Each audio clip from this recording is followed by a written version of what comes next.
আমি জুস শরবতটা কীভাবে তৈরি করলাম আর কী দিয়ে তৈরি করলাম, কী মশলা অ্যাড করলাম, দেখতে থাকেন আমি কিভাবে করলাম জুস শরবতটা।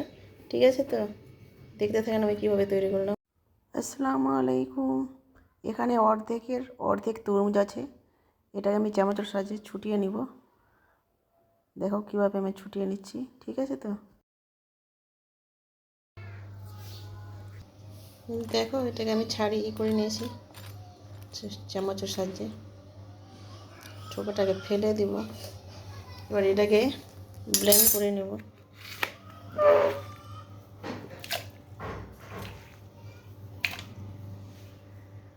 আমি এখানে কিন্তু বীজ অবস্থায় ব্লেন্ডার করে নেব, কারণ বীজটাতে এত গুণাগুণ আছে। যাদের সুগার আছে এই বীজটাকে শুকিয়ে কিন্তু ব্লেন্ডারে শুকিয়ে গুঁড়ো করে কিন্তু সকালে বাসি পেটে হালকা গরম জল দিয়ে খেতে পারেন, কারণ যে এটা বীজটা হচ্ছে সুগারের ওষুধ। ঠিক আছে, তো এটা আমি ব্লেন্ডার করে নেব।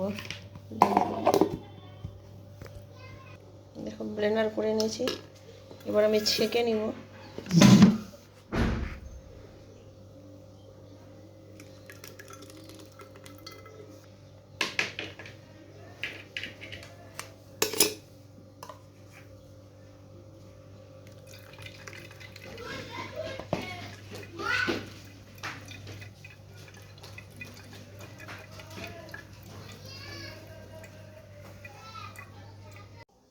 দেখো এটাকে বার করেছি, এটাকে আবার ব্লেন্ড করে নেব।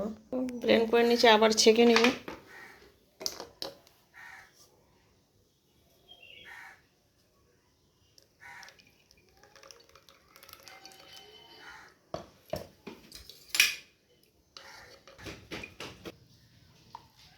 দেখো বাকি সব ছেঁকে নিয়েছি।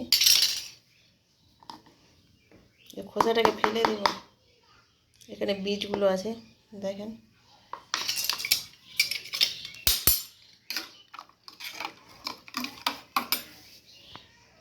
এর মধ্যে মশলা দিব আমি, এই দুটো প্যাকেট দেবো। এখানে দেখেন তুলসী জলজিরা, এখানে এটা প্যাকেট দেব।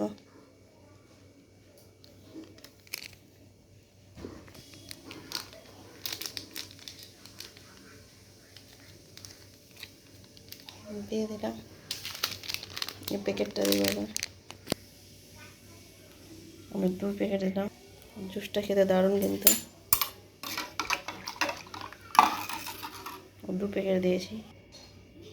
এখানে আমি চাট মশলা দেব,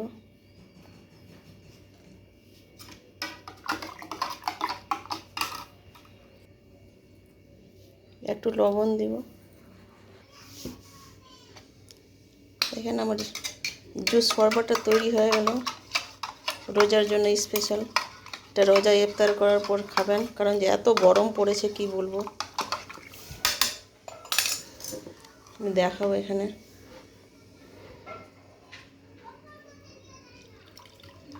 জুস শরবতটা কীরকম লাগছে দেখেন।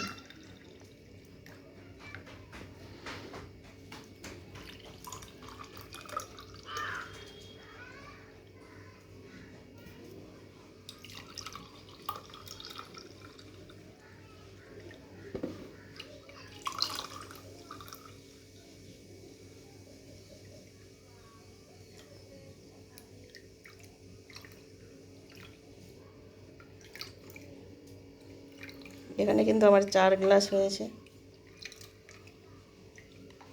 ওর থেকে কম ছিল আমার তরমুজ। দেখেন আমার 4 জনের তৈরি হয়ে গেছে জুস শরবত। দেখেন জুস শরবতটা তৈরি করলাম। এখানে ভিডিওটা শেষ করলাম। আল্লাহ হাফেজ।